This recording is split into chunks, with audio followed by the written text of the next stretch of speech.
Ever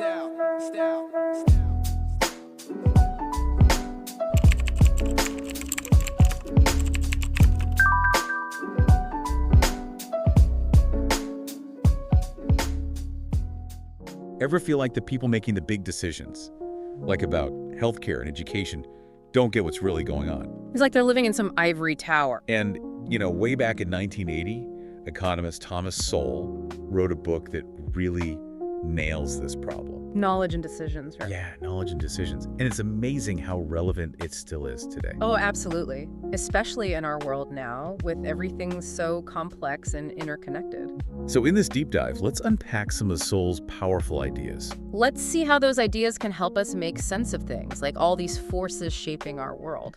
Sounds good. So, Sowell, he wasn't just an economist. I mean, he was also a social theorist, a philosopher. Exactly. And he had this incredible knack for cutting through all the noise, getting right to the heart of an issue.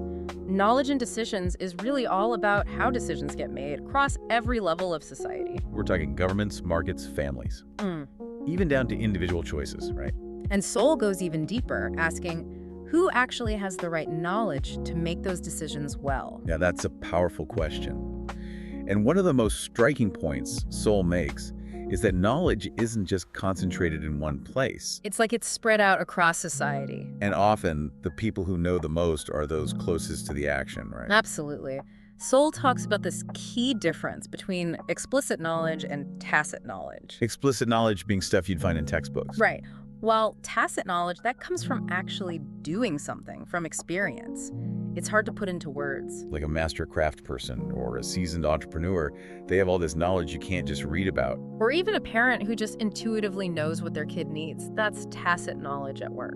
This really challenges the traditional view of expertise. Because it means that the folks with the most valuable knowledge aren't always the ones in charge. Or the ones with all the degrees. Exactly. Even the smartest government planner with the best intentions could never fully grasp everything that's going on in the lives of the people they're trying to govern. All the individual preferences, the local situations, the ever-changing circumstances. Yeah. It's just too much for one person or group to know. Right, and that brings us to one of Sowell's strongest arguments, the power of markets. He was a huge believer in free markets, wasn't he? Oh, yeah. He argued that markets are incredibly good at utilizing this dispersed knowledge that we've been talking about, and they do it in a way that benefits pretty much everyone. And how do markets manage that? Through something we might take for granted. Prices. Prices are like signals, you see. They carry a ton of information. Think about a cup of coffee.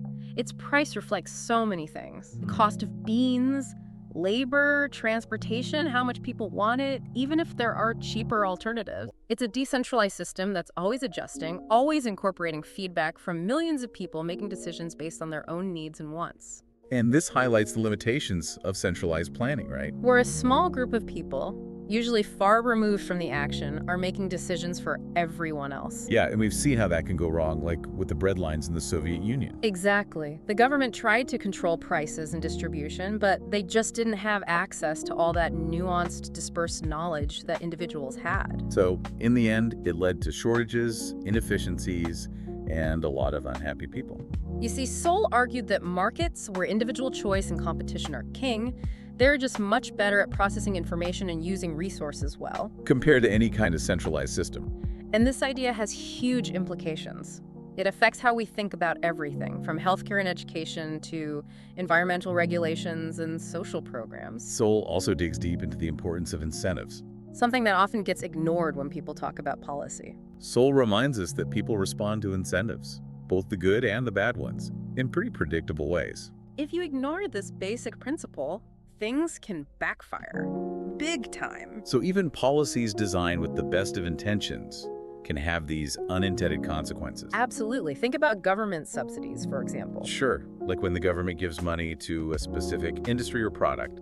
On the surface, it seems like a good way to make something more affordable or boost the economy. But it doesn't always work out that way. Subsidies can distort those market signals we were talking about. And lead to overproduction. Overproduction, wasted resources, and sometimes even higher prices down the road. So you're saying that even though the goal might be to help, the actual result can be the opposite, Exactly. And this is what Sowell called top-down decision-making. where a central authority tries to control everything. And those systems, even if their hearts are in the right place, they often just aren't flexible or responsive enough to keep up with the complexities of human behavior. Or with how the real world works, which is constantly changing, And then there's the whole issue of accountability. which is so important. In a market system, businesses have to compete, and they're held accountable by the consumers through the choices they make. If a business doesn't offer stuff people want at a price they're willing to pay, They go out of business. But governments, on the other hand, they don't always have that same kind of direct accountability. which can lead to inefficiencies,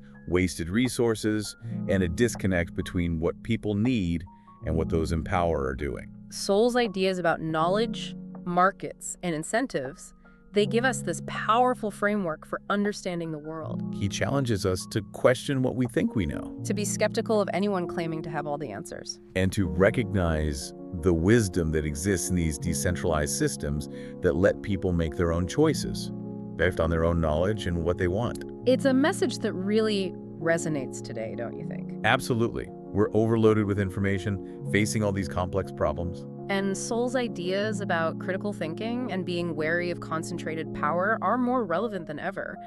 And, you know, these insights that Sowell has about centralized planning and individual choice, they kind of lead naturally to how he views tradition and culture. Yeah, how they play a role in decision-making. Right. It's interesting. He cautions us about just tossing traditions aside because they seem outdated or like they don't fit in anymore. Like they're old-fashioned or something. He argues that traditions, a lot of times, embody a kind of collected wisdom, you know? Practices and beliefs that have been passed down for generations. Yeah, reflecting this deep understanding of human nature and the specific challenges of an environment. It's like, think about families raising kids. There's so much knowledge built into those practices passed down over time. And you won't find that stuff in a parenting book, you know what I mean? Definitely not. These traditions, they often reflect this really intimate understanding of how people develop, the subtleties of social interactions, the importance of passing on values that make a society work well. So, while traditions aren't always perfect, they're like this valuable storehouse of practical knowledge, something we shouldn't just throw away without thinking. Absolutely. And Sowell also examines the role of intellectuals and policymakers, you know, the people who try to shape society based on these abstract ideas or grand visions. He was pretty critical of what he called the fatal conceit, wasn't he? It's this belief that some intellectuals and policymakers have, this idea that they know enough and are capable enough to design a better society, like from the top down. But they often overlook the unintended consequences of their actions, right? It's like they think they can create some kind of utopia just by moving the pieces around on this big societal chessboard without really understanding how individual motivations, cultural norms, and economic forces all interact in these complex ways. It's not as simple as they think it is. Not at all. And Sowell argues that this approach often leads to outcomes that are unexpected and, frankly, harmful. Like trying to force equality of outcome, he'd say, can actually stifle innovation and individual initiative, right? And ultimately create even greater inequality. It's a reminder that real progress, meaningful progress, it comes from understanding and working with the dynamics of individual choice within a framework of free markets and limited government. Now, Sowell's book came out in 1980, but his ideas are still incredibly relevant today, wouldn't you say? Oh, without a doubt. I mean, we live in a world where information is everywhere, more accessible than ever before, but it's also more fragmented, harder to figure out what's true and what's not. We're constantly being bombarded with messages from experts, pundits, influencers, all claiming they have the solutions to society's problems. It's overwhelming sometimes. It is, and that's why Sowell's emphasis on critical thinking, being skeptical of concentrated power, and recognizing that knowledge is spread out, it's even more important now. So it's about empowering individuals to make their own informed choices based on their own understanding of the information that's out there. Exactly. It's about fostering a society where people are free to pursue their own goals, make their own decisions, learn from their own experiences, all within a system that respects individual liberty and limits how much the government gets involved. So in this deep dive into knowledge and decisions, we've explored Sowell's ideas about the nature of knowledge, the power of markets, those all-important incentives, and the dangers of centralized planning. We've seen how his thinking challenges conventional wisdom and gives us this really compelling framework for understanding how decisions get made in a free society. Hey there, listeners. If you're finding value in our deep dives and want to dig even deeper, consider grabbing a copy through the Amazon link in the description below. And if you're an audiobook fan, you can dive in with a free 2-month Audible trial on us. Our gift to you. It's a great way to support the channel, explore amazing works on the go, and immerse yourself in these thought-provoking ideas. So, check out those links in the description, and thank you for supporting our work. And we'll keep the deep dives coming. Welcome back. We've been deep diving into Thomas Sowell's knowledge and decisions. We've been talking about how knowledge is spread out in society and what that means for how well different systems make decisions. Before the break, we were discussing that fatal conceit thing, where some people think they can engineer a better society from the top down. Sowell really wants us to think critically about the institutions that shape our lives. He compares markets, governments, families, communities. They each have their own way of making decisions, with strengths and weaknesses. One thing Sowell points out is the difference between how markets operate, based on voluntary exchange and competition, versus how governments often work, relying more on coercion and with less direct accountability. It's not that one is good and the other is bad. Sowell's point is that they have different ways of gathering information, getting feedback, and adapting to change. Markets, they're driven by what individuals choose and the whole profit motive thing, so they tend to be more responsive to shifts in supply and demand.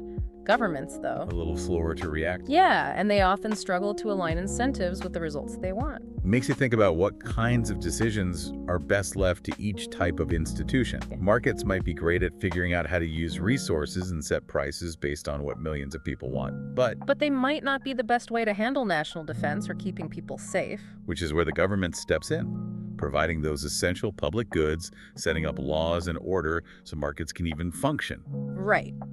But even then, Sowell warns against giving governments too much power. He reminds us that governments, just like any other centralized system, they can run into those same knowledge problems and distorted incentives we've been talking about. So it's all about finding the right balance, realizing there's no magic formula that works for everything. The best approach, it really depends on the situation, the problem you're trying to solve, and understanding the trade-offs you're making with any decision. And Sowell's focus on critical thinking and understanding those trade-offs, that's super crucial today, more than ever. Absolutely. I mean, the world is so complex, we're drowning in information from all sides. Everyone's got an opinion and agenda. And Sowell is telling us to question assumptions, challenge conventional wisdom, be wary of anyone who says they have a monopoly on the truth. His work reminds us that knowledge is spread out across society. Often, the people who know the most are the ones closest to the problems we're facing. And if we embrace that idea, it means creating a society that values individual initiative, respects property rights, empowers people to make their own choices based on what they know and what they want. It's about recognizing that the search for knowledge never really ends. And that the most effective solutions often come from the ground up, from the combined wisdom and experience of people working together in a system that values freedom and responsibility. Sowell's knowledge and decisions, even though it was written a while back, it provides this timeless framework for navigating the complexities of the world we live in today. His insights challenge us to be more careful about the information we consume, to be more thoughtful about how we participate in democracy, to be more engaged citizens in our communities. We've just scratched the surface of Sowell's ideas in this deep dive, but hopefully it sparked your curiosity to learn more. You can find links to Knowledge and Decisions and other works by Thomas Sowell in the show notes. And if you enjoy this deep dive, please like, subscribe, and share it with your friends. We'll be back soon with another exploration of the ideas that shape our world.